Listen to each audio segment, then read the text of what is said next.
Hello friends, অনেক দিন পর আজকে নতুন একটা ভিডিওর সাথে তোমাদের সবাইকে স্বাগত জানাই। আজকে একটা রান্নার ভিডিও।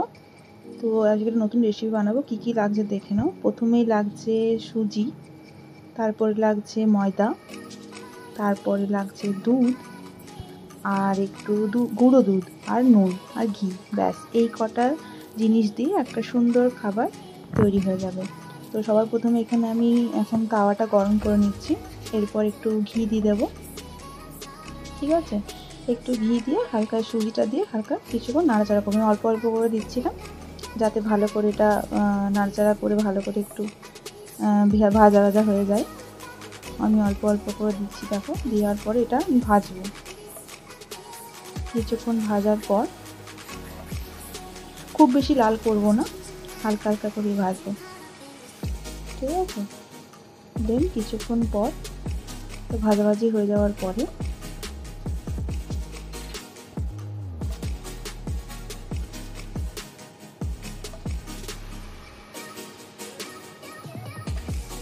এর মধ্যে দুধ অ্যাড করলাম। আমি দেখো অল্প অল্প করে দুধটা অ্যাড করছি, একবারে কিন্তু ঢালিনি। একটু একটু করে দুধটা দিতে হবে আর নাড়তে হবে। আমি পুরো দুধটা কিন্তু দিইনি, যতটা পরিমাণ মতো আমার মনে হয়েছিল লাগবে ততটা দিয়েছি। এরপর একটু জল মিক্সড করে নিলাম। মিক্সড করার পর ভালো করে ওটা নাড়াচাড়া করে নিতে হবে যতক্ষণ না পুরোপুরি শুকিয়ে যাবে। আর হ্যাঁ, একটু নুন দিতে হবে। নুনটা দিয়ে আবার ভালো করে নাড়াচাড়া করে একটা এরকম জিনিস তৈরি হবে, একটু মাখা মাখা জিনিসটা। এই যে এরকম তৈরি হবে জিনিসটা। ঠিক আছে, দেন এটা ঠান্ডা করার জন্য রেখে দেবো।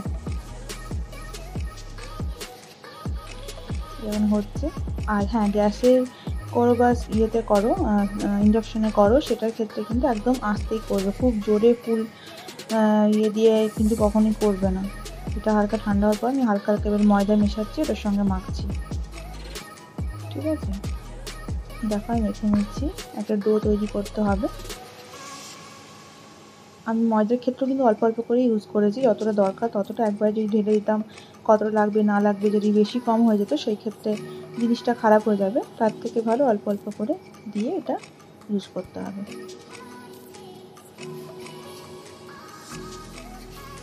আমি একটু একটু করে দিয়ে ওটা পুরোটা মেখে নিয়েছিলাম।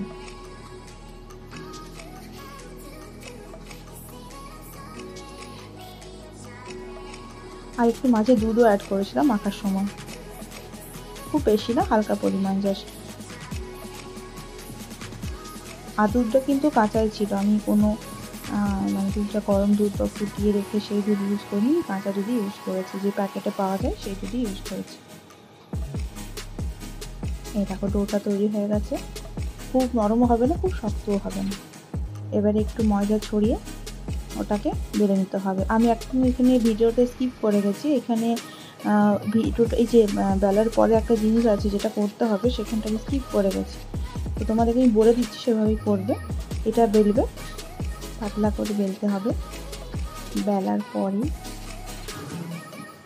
এখানে দেখো আমি হালকা ঘি দিচ্ছি। এই ঘিটা নেওয়ার পর পুরো ঘিটা ওই আটাটার মধ্যে, ওই সুজি বা ময়দাটার মধ্যে ভালো করে, দুটোর মধ্যে ভালো করে লাগিয়ে নিতে হবে। তারপরে অল্প উপর থেকে গুঁড়ো দুধটা নিয়ে উপর থেকে ছড়িয়ে দিতে হবে। তারপরে ওটা মুড়ে এবার তুমি পরোটার আকার চিকন করো, চোকার করো, যেটা তোমার ইচ্ছা সেই হিসাবে করে তারপরে তেলে ভেজে নাও। ব্যাস রেডি। তারপরে তুমি সবের সঙ্গে খেতে পারো, চায়ের সঙ্গে খেতে পারো, যেটার সঙ্গে ইচ্ছে খেতে পারো। তো কেমন লাগলো অবশ্যই জানাবে। নিজে বাড়িতে বানিয়ে দেখবে কেমন হয়েছে। আমার তো খুব ভালো লেগেছে, বাড়িতে সবাই খাইছে, সবাইকে খুব ভালো লেগেছে। Thank you guys. আবার পরে আসবো অন্য কোনো ভিডিও নিয়ে। Thank you, by.